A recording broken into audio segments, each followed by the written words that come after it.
واخر الترتيبات لاستقبال بعثه فريق النادي الاهلي مساء اليوم في مطار طنجه باذن الله. هو حدث صحيح، هو حدث كبير جدا طبعا، حدث دولي كبير طبعا جدا، والمغرب استعدت له استعداد كبير جدا بخصوص الملاعب وبخصوص الاستقبالات وكل ما يتعلق بالترتيبات الخاصه بالفرق الرياضيه، وطبعا خاصه الفرق العربيه، يعني سواء الاهلي او لو في فرق عربيه ثانيه طبعا في اهتمام كبير جدا جدا بيهم. بالنسبه للنادي الاهلي، النادي الاهلي كان على اتصال بالسفاره، وايضا كنا على اتصال بالجامعه الملكيه اتحاد الكره المغربي ومع كل السلطات المغربيه.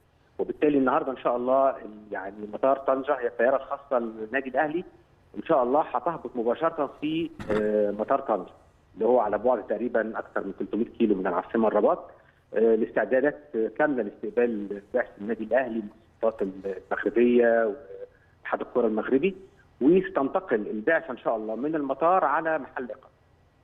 في تطوان ان شاء الله. في تطوان ان شاء الله، لانه ملعب الكوره اللي الفريق هيتمرن عليه ان شاء الله هيبقى في تطوان. اكيد. طيب الجزء المتعلق بالحضور الجماهيري والجاليه المصريه في المغرب، انا طبعا بتكلم على الحضور الجماهيري لان اكيد السفاره المصريه متابعه هذا الامر، سواء في جماهير مصريه هتيجي من القاهره الى المغرب او حتى لو في جاليه مصريه مقيمه في المغرب. في ترتيبات او امور بيتم التنسيق فيها مع اللجنه المنظمه المحليه في المغرب، ولا اخر الاخبار ايه بخصوص الجماهير اللي ممكن تحضر البطوله ان شاء الله؟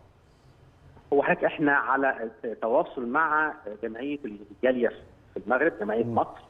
ان شاء الله هيبقى في استقبال للجاليه النهارده لبعثه النادي الاهلي، يعني جماهير انتقلت من مدن المغرب المختلفه عشان تكون في طنجه عشان تستقبل بعثه النادي الاهلي، وبنرتب مع جمعيه الجاليه عشان ان شاء الله الجماهير تحضر يوم 1 فبراير وتآزر النادي الاهلي ان شاء الله باذن الله. يعني بنحاول نعبأ كده يعني الجاليه ان شاء الله بحيث يبقى في حضور يوفر النادي الاهلي في الماتش ان شاء الله.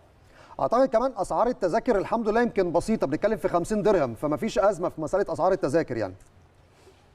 صحيح، يعني اعتقد انه من 50 ل 100 درهم، وده يعني حتى بالجنيه المصري حوالي مثلا 150 من 150 ل 250 جنيه مصري المتاحه على اونلاين، ومفيش مشكله خالص بالنسبه لي. صحيح. اكيد. طب حضرتك كنت معايا طبعا برضه على التليفون، يمكن قدامنا هي لقطات حصريه لبعثه فريق النادي الاهلي في المطار، المهندس خالد بورتاجي، الكابتن محمد الشناوي. طيب معالي السفير، برضه في جزئيه ثانيه مهمه ومتعلقه بالترتيبات، فكره التحرك من طنجه لتطوان ثم العوده لطنجه، وامكانيه ان شاء الله لو الاهلي تاهل لنصف النهائي التواجد في الرباط. اكيد في ترتيبات حضرتك بتعملها كمان مع المسؤولين في المغرب بحيث ان شاء الله كل الامور تبقى ماشيه بشكل ايجابي جدا. هل في معوقات ولا الامور كلها الحمد لله ماشيه بشكل كويس جدا؟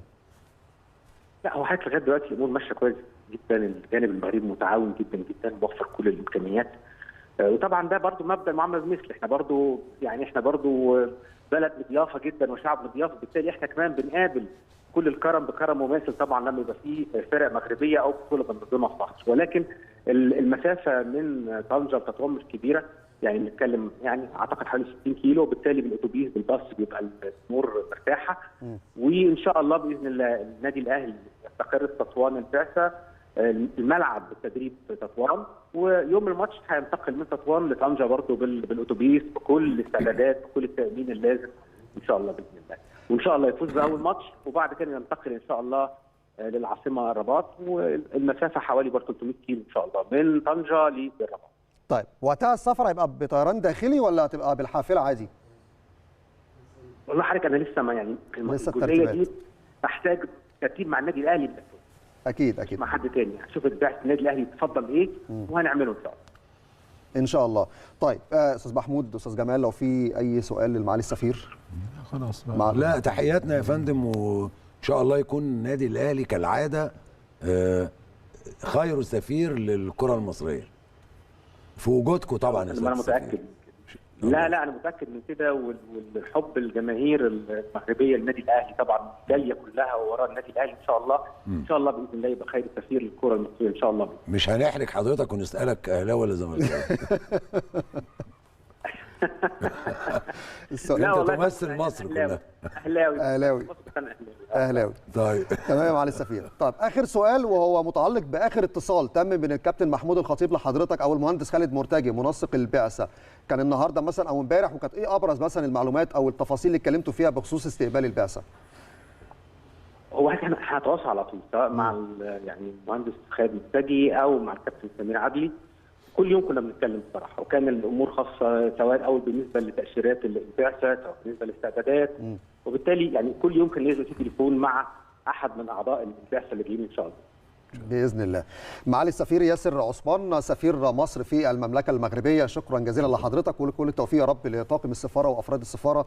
كالعاده يمكن السفاره المصريه في اي مكان في العالم بتبقى خير سفير للمصريين، ودايما احنا يعني حتى كبعثه اعلاميه بيت المصريين، واستاذ محمود او استاذ جمال يمكن سافروا كتير وعارفين تعبتوا زي ما احنا تعبنا اكيد، وحسيته بمشاعر. ما بنتعبش. لا تعبنا من المشهد. وحسيته اكيد زينا بان انتوا محبطين، وحسيتوا زي ما انتوا اكيد سمعتوا معانا ان في امور كتيره جدا بقت لا تليق. بس الحته اللي احنا اللي بسودها دلوقتي انت داخل بادئ هاخدهم بقى للحته الثانيه لازم أجي. الحته بقى اللي قلنا لكم في البدايه، ويمكن ده كان عنوان الحلقه، ان النادي الاهلي هو الجانب المشرق في كره القدم المصريه، وده حقيقي. لو في ظلام كتير جدا في كرة القدم المصرية، ففي جانب مشرق هو اللي هتشوفوه على الشاشة دلوقتي، وهي بعثة النادي الأهلي. وبعثة النادي الأهلي ووصولها الكابتن محمود الخطيب بيصل لأرض المغرب الشقيق، اللي زي ما قلنا المغرب يا جماعة لها محبة في قلوبنا مهما اختلفنا رياضيا. حتى الأندية المغربية بتختلف فيما بينها وبين بعض، عشان البعض بيجي يستخدم ده ويقول ده مش نادي الوداد اللي كنتوا بتقولوا. لا، قصة مختلفة. ارجعوا شوفوا الأهلي خط أحمر عمل إيه فرحا بالمغرب في كأس العالم، عشان البعض اللي يحاول دايما إشعال الفتن. كابتن محمود الخطيب هو وبعثة النادي الأهلي تحل على أرض المغرب سالمين. نحن في وطن أيضا لا يختلف عن مصر بالنسبة لنا، نحن في أرض أكيد لنا ما بينها علاقات جوار وعلاقات سعيدة جدا، ويظل دايما يا أحمد المشهد ده مشهد جميل لازم نبني عليه، لازم نبني على أن الأهلي.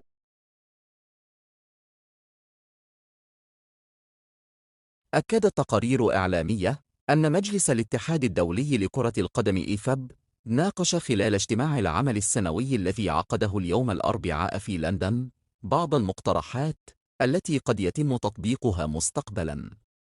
ويعمل إيفاب على وضع القوانين الخاصة بكرة القدم، وقد قرر تغيير بعضها في السنوات الأخيرة كاعتماد 5 تغييرات في المباريات بدلاً من 3.